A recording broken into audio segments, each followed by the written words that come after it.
Old Rinkrank by the Brothers Grimm. There was once on a time a king who had a daughter, and he caused a glass mountain to be made, and said that whosoever could cross to the other side of it without falling should have his daughter to wife. Then there was one who loved the king's daughter, and he asked the king if he might have her. "Yes," said the king. "If you can cross the mountain without falling, you shall have her." And the princess said she would go over it with him, and would hold him if he were about to fall. So they set out together to go over it, and when they were halfway up, the princess slipped and fell, and the glass mountain opened and shut her up inside. And her betrothed could not see where she had gone, for the mountain closed immediately. Then he wept and lamented much, and the king was miserable too, and had the mountain broken open where she had been lost, and thought they would be able to get her out again. But they could not find the place into which she had fallen. Meanwhile, the king's daughter had fallen quite deep down into the earth, into a great cave. An old fellow with a very long gray beard came to meet her, and told her that if she would be his servant and do everything he bade her, she might live, and he would not kill her. So she did all he bade her. In the mornings, he took his ladder out of his pocket and set it up against the mountain, and climbed to the top by its help. And then he drew up the ladder after him. The princess had to cook his dinner, make his bed, and do all his work. When he came home again, he always brought with him a heap of gold and silver.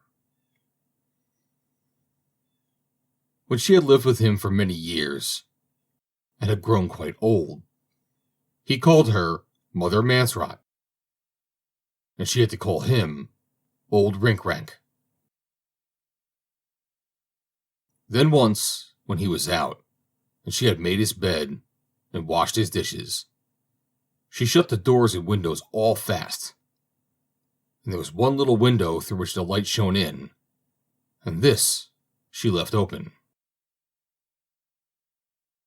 When old Rinkrank came home, he knocked at this door and cried, "Mother Mansrot, open the door for me."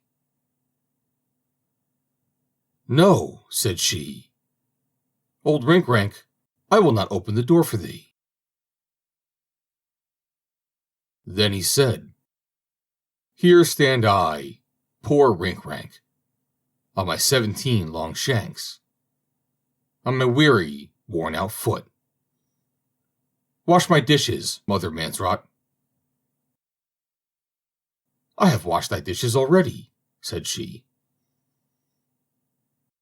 Then again he said, "Here stand I, poor Rinkrank, on my 17 long shanks, on my weary, worn-out foot. Make me my bed, Mother Mansrot." "I have made thy bed already," said she. Then again he said, "Here stand I, poor Rinkrank, on my 17 long shanks, on my weary, worn-out foot. Open the door, Mother Mansrot." Then he ran all round his house, and saw that the little window was open, and thought, "I will look in and see what she can be about, and why she will not open the door for me." He tried to peep in, but could not get his head through because of his long beard. So he first put his beard through the open window, and just as he got it through, Mother Mansrot came by and pulled the window down with a cord which she had tied to it. and his beard was shut fast in it.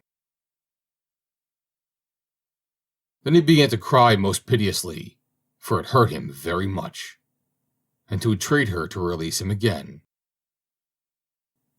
But she said not until he gave her the ladder with which he ascended the mountain. Then, whether he would or not, he had to tell her where the ladder was. And she fastened a very long ribbon to the window, and then she set up the ladder and ascended the mountain. And when she was at the top of it, she opened the window. She went to her father and told him all that had happened to her. The king rejoiced greatly, and her betrothed was still there. And he went and dug up the mountain, and found old Rinkrank inside it, with all his gold and silver. Then the king had old Rinkrank put to death, and took all his gold and silver. The princess married her betrothed, and lived right happily in great magnificence and joy. The end. Read by Joe DeNoia, Somerset, New Jersey, July 23rd, 2020.